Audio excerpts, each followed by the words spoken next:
All right, we're back with game two. Our incoming challengers got a little work to do today, as the score right now is 84-124. But Elisa Southall and Kelsey Easterbrooks are ready to start game two. Southall and Rowe are off to an excellent start. They're looking to take the top seed over from Stephen Reno and Nicole Chelman. They'll need a big 140 game to do that, and that would set a record for the show for highest score ever hit if they can do that. Easterbrooks with a nice ball, leaving a tough shot. Ooh, nice offer. Can feel their pain, Steve, when you put a nice first ball in like Easterbrooks did. And what do they call that? Is that grandma's teeth up there? When you're trying to get going and you put a ball in there that you've been looking to put in there, and you don't get a good leave, it's tough. It's tough. You wonder where the head pin and the 3-pin go. They both fly right through all those pins, and they manage to not touch any of them. Some nice quarter pin action for Elisa Southall. She's got 4 pins remaining. Little wood in there. She'll try to run them down. Kelsey Easterbrooks was off to the left. Nice shot. Got a big group of pins here going after the front one. Trying to splash them around. Drove them straight back. Got the spread eagle minus the 4-pin. Looking for an out. Settles for 7. Elisa Southall, another big spare. She's throwing a great ball right now, getting a lot of action. Elisa Southall is also a part-time psychic. 6 weeks ago, she predicted she'd be bowling with Brian Rowe in this final. And I laughed, but it happened. Just never know. Elisa recently bowled the Mass State Youth Championships, and she placed second in doubles. So a nice showing for Elisa. Kelsey Easterbrooks recently rolled her first triple strike, which was done about a month and a half ago or so.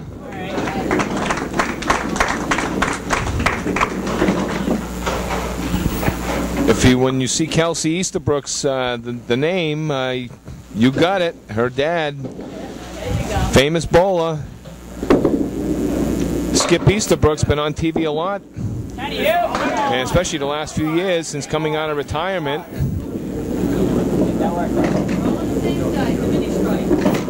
And then Kelsey's sister Mackenzie was with us a couple weeks ago. Nice shot. Hey, Kelsey with a very big spare there and a little fist pump. She's been waiting for that. Nice job. Maybe that's the one to get them going, Dan. Yeah, they're going to need a lot of them. But she could put a hammer on it right here and set Billy up. You never know. Anytime you need a lot of marks, it's got to start with one. You got to start somewhere. Hopefully build on it. Well, the girls down to their 5th and final frame. The boys will be back up. Okay. All right. Deep breath. Unfortunately, that's what happens sometimes when you're trying to make up a lot of pins. You can only do it one ball at a time, and if you reach a little extra, you might unfortunately hit the channel on that ball. It happens. It's not as easy as it looks. These kids have worked very hard to get where they are. It takes a lot of time, a lot of practice. Well, the girls finishing with a 9 and a 6. Southall and Rowe are at 49. Easterbrooks and Bloom 41. But still a lot to bowl for here. Got the double strike for the new set of bowling balls. 3 marks in a row, an extra 15 on the gift card. Whether you win the match or not, I think Billy knew that was a hammer as soon as he let it go. Little body English showed it. Nice hammer ball by Bloom. One more of those. You know what Bloom's thinking. He's thinking big double. He's thinking, I did this in warm-up. I do it all the time. Let me beat that Steve Reno for those bowling balls, he's saying. If he can roll another strike here, we'll put his name in a hat. It'd be only 2 teams in there. And you've got his hat, too. He'd have a 50-50 chance of making it. You've got his Celtics hat. You can use that. They should give him an advantage, the home hat advantage. Come on. Nice ball by Rowe. Rowe had a 10 box. Stay heavy on the head pin for Bloom. Got some nice action though, leaving the 3 pins on the right. I thought he might have had that. Sometimes the nice heavy hits here do well. Rowe just missing that shot. Same there. Bloom filling the strike with 8. Picked up a few pins. The string is tied now at 59.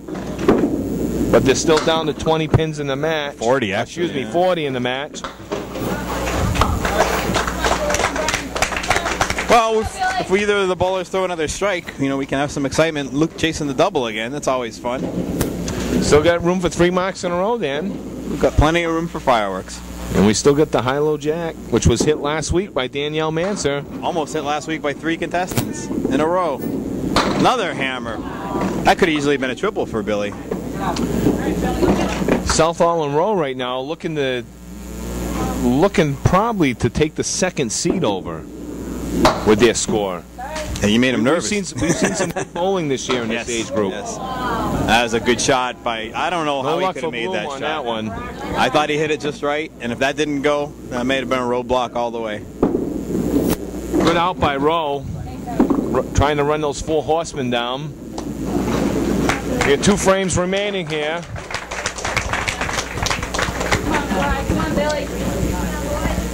Unless Bloom can strike out.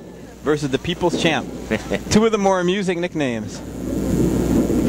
Bloom's going to have to strike out.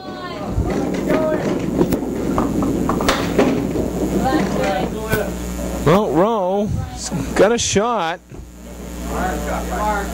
These 2 are actually friends as well in the same fantasy baseball league. They enjoy beating each other up there. We've seen a lot of these kids become friends through through programs just like this, Dan. It's nice. And normally they might not have a chance to meet each other living on different halves of the state. So not only do they respect each other and their bowling ability, but a lot of these kids have become good friends, and we've talked about that before, and we'd like seeing that. Bloom with a tough 5 there. See if we can get a mark for 100. Triple on the end would be nice. Double on Rowe's also going to need a mark for 100. This is where we got to mark the last string. Here's a hammer. Another big ball by Bloom.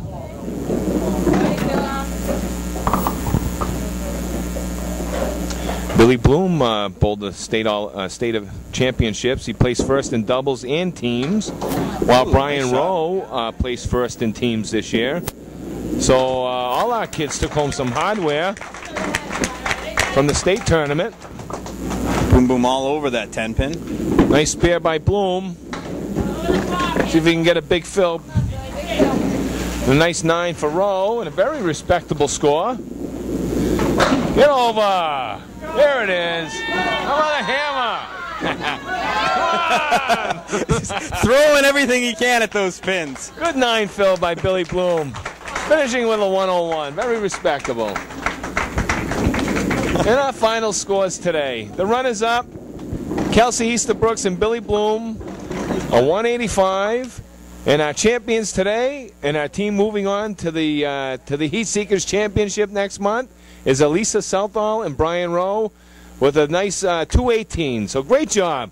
We're going to go to another break, and we're going to come back with the high-low jack worth a $50 gift card if it can be made. So don't go away, kids.